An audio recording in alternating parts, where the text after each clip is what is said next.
김학균 신영증권 리서치 센터장님 연결돼 있거든요. 센터장님 안녕하세요.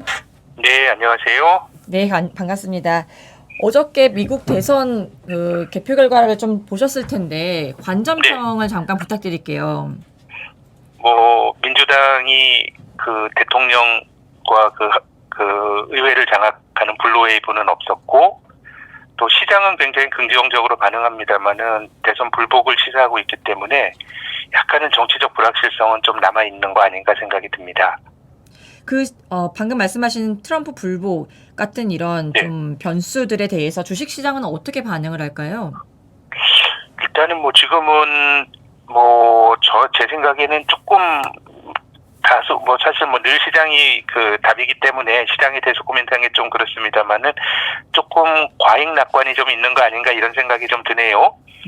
어쨌든 우리가 대선 이후를 기대했던 거는 새로운 정부가 출범하고, 사실 트럼프냐 바이든이냐라는 것보다는 새로운 정부가 출범을 하고 또 굉장히 강력한 정치적 리더십을 바탕으로 해서 여러 가지 부양책이 나올 거라는 기대가 있었던 건데요. 지금은 그 대선 결과 자체도 굉장히 장기화될 가능성이 좀 커졌고, 또 의회 권력도 지금은 어쨌든 바이든이 될 확률이 높다라고 생각이 드는데, 의회 권력도 민주당이 장악을 하지 못했기 때문에 지금 그 글로벌 금융위기 이후로 길게 보면은 거의 정부가 그 자산 시장을 많이 좌우를 합니다. 근데 2008년도의 경우에도 리먼 파산 직후에도 오히려 주가가 좀 올라가다가 경기 부양책이 부결이 되면서 주가가 이제 본격적으로 떨어진 적이 있었고, 2011년도에는 미국 국가 부채 한도 늘리는 협상에서 민주공화 양당이 합의가 안 되면서 주가가 조정을 받았었는데요. 저는 직후의 흐름은 굉장히 좋습니다만은 조금 연말 정도까지 보면 경기 부양책이 하기될 가능성도 매우 낮아졌고, 그렇게 본다 그러면 좀 정치적 리스크가 존재하는 것 같습니다. 정치적 리스크가 존재할수록 이제 그 주가도 지금 같은 상승세가 이어지긴 힘들다 이 말씀이신 거네요. 네, 그렇습니다. 그러면 이게 연말까지인 건가요? 아니면은 이제 내년 이게 수습은 돼야 되겠죠? 지금 생각할 수 있는 시나리오가 세 가지가 있는데요. 예년에 대통령 선거라 그러면 11월 초에 선거를 하게 되면 사실상 그때 이제 종결이 되는 거죠. 그때 결정된 어떤 선거인단이 이제 형식적인 투표를 하고 대통령이 1월에 취임을 하는 건데, 지금 같은 경우는 어쨌든 트럼프 대통령이 그 소송을 제기를 할 가능성이 있습니다. 소송이 제기가 되면 재검표라든가 아니면 투표 무효 소송이 제기가 되면 미국 대법원이 12월 8일까지는 판결을 내려줘야 이제 그 결과로 이제 선거인단이 구성이 되거든요. 근데 미국의 대법원은 이제 트럼프 행정부 들어와서 굉장히 보수적인 그 공화당 중심의 인사들로 이루어져 있기 때문에 대법원의 결정이 얼마나 정치적 색깔을 띨 거냐 다른 논의의 여지가 있습니다만은 대법원 자체는 굉장히 이제 공화당 친화적입니다. 그래서 대법원까지 갔을 때는 조금 공화당에게 유리하게 해석이 될 여지도 있지 않을까 이런 생각이 들고, 만약에 법원에서도 중요한 이슈 때문에 결정이 못 됐다 그러면은 내년 1월 달에 미국 하원에서 대통령을 뽑습니다. 근데 지금 미국 하원은 다수당은 민주당인데요.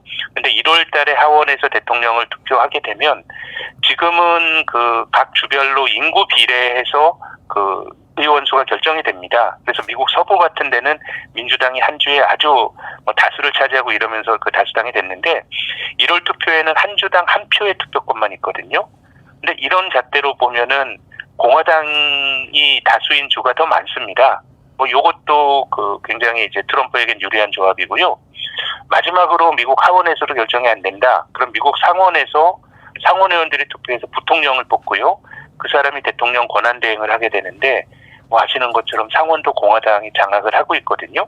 그래서 여러 가지 대선 불복을 해서 절차적인 어떤 단계로 가게 되면 이게 민주당이나 바이든 후보에겐 유리할 게 없기 때문에, 역으로 말하면은 트럼프 입장에서도 계속해서 그런 어떤 다른 우회로를 택할 가능성이 있기 때문에 제 생각에는 조금 혼란이 길어질 가능성은 있다고 보는데, 다만 이제 금융시장이 비명을 지르고 하게 되면 뭔가 거기서 합의점은 좀 나오리라고 생각이 됩니다만은, 단기적으로는 조금은 저는 정치적 리스크가 있는 그런 국면이 아닌가 생각합니다. 이 대선 불복 이슈가 정치적 리스크가 계속 될 수 있다 말씀 주셨고 이거를 이제 좀 의회가 안정된 이후로 좀 상황을 넘어가 보면요. 그렇게 해서 공화당이 상원, 민주당이 하원인 구조가 네. 이제 확정이 된다고 하면 결국에는 네. 이제 부양책과 그리고 법인세 인상이라는 약간 상반된 정책 상충되겠죠? 예, 네. 그런 것들은 좀 어떻게 전개될 걸로 예상하시나요? 지금 뭐 민주당 입장에서는 정부가 많은 거를 해야 된다는 입장이니까 당장에 이제 그 재정 지출 계획이나 이런 건 훨씬 적극적이고요. 이건 뭐 주식시장에 나쁜 건 아닌데, 근데 민주당은 또 이제 증세를 주장하고 또 굉장히 여러 가지 규제를 주장을 합니다. 그래서 이게 좀 어정쩡하게 된 것 같아요. 어떤 공격적인 재정 지출에 대한 기대는 공화당이 하원을 유지함으로써 굉장히 후퇴했다고 보는 게 맞는 것 같고요. 다만 또 이제 공화당이 하원의 지배권을 유지를 했기 때문에 민주당이 대선 공약에서 말한 것처럼 그런 식의 증세 플랜을 밀어붙이기도 힘들어졌고요. 규제라든가 이런 쪽들도 강화되기가 좀 힘들어진 것 같습니다. 그래서 지금 금융시장 입장에서는 여러 가지 지금 뭐 좋은 것만 보고 프라이싱을 하고 있는 것 같은데 아무튼 뭐 한 가지 색깔로 말하기 좀 힘든 것 같고 제 생각엔 금융시장의 반응이 이미 그걸 보여준 것 같습니다. 2016년도 대선에서 힐러리가 그 트럼프에게 예상외로 질 때는 그때 뭐 개표가 될 때 아시아 금융시장이 많이 떨어졌거든요. 근데 어저께는 뭐 중국 정도만 주춤했고 한국 주가 뭐 올랐고 그래서 뭐 트럼프가 된다고 하더라도 뭐 시장이 뭐 100% 악재로 해석하지는 않는 것 같습니다. 본질적으로 지난 4년 동안 시장이 좋았고 전과 동일한 환경이라 그러면 뭐 굳이 그게 뭐 나쁜 건 아닐 테고요. 또 바이든이 되게 되면 환경이라든가 또 이런 의제로 투자의 기회가 생기는 건데 아무튼 조금 상충되는 측면이 있는 것 같습니다. 재정 지출에 대한 기대 후퇴는 시장의 악재이고요. 증세라든가 규제 리스크가 완화될 거라는 건 또 투자자들에게 호재로 해석될 여지가 있다고 봅니다. 네, 어쨌든 현재로서는 현상을 유지했다라는 좀 측면에서 불확실성 해소를 좀 좋게 평가하는 게 지금 월가의 그냥 반응인 전과 것 같다. 동인데 네. 이것이 뭐 새로운 정치적 리더십으로 주가를 끌고 가는 힘이 존재할 거냐라고 생각하면 제 생각엔 한두 달 정도는 그런 힘이 존재하기보다 오히려 매우 좀 어수선하지 않을까 그런 생각이 듭니다. 그 영향을 국내 증시에도 좀 받을 수 있을 것 같은데요. 국내 투자자들은 어떻게 좀 전략을 세워야 될까요? 뭐 제 생각엔 지금 정도 주가라는 게 뭐 한국 주식이 버블을 논할 뭐 이런 건 아니라고 생각이 드는데 여기서 더 올라가는 거는 조금 버겁지 않을까라는 생각이 들고 그리고 앞서서 이제 비교적 주식시장이 크게 흔들렸을 때는 미국 정치적 리스크가 불거졌을 때 최근 수년 동안 굉장히 큰 악재로 작용했기 때문에요. 뭐 다 보유하신 종목에 따라 사유는 다르겠습니다만은 조금 뭐 파실 거라 그럼 조금 줄이시고 또 싸게 살 기회를 좀 노리시는 뭐 그런 정도를 좀 추천드리고 싶습니다. 네, 내년 증시 전망 내년 초 증시 전망 좀 부탁드릴게요. 마지막으로. 뭐 제 생각에는 12월이 정치적으로 혼란스럽다 그러면 이게 뭐 계속 갈 건 아닐 테고요. 어느 정도 수습이 된다 그러면 오히려 저는 대선 전후에서 주가 흐름이 좋습니다만 이게 연속되긴 조금 힘들 것 같고 어떤 절차가 됐던 간에 그 이번에 미국의 리더십은 11월, 12월에 발의되기보다는 내년도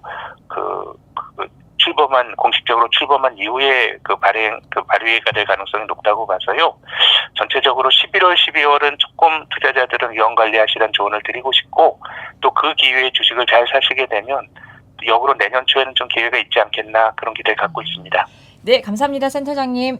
네, 들어가세요. 네, 고맙습니다. 네.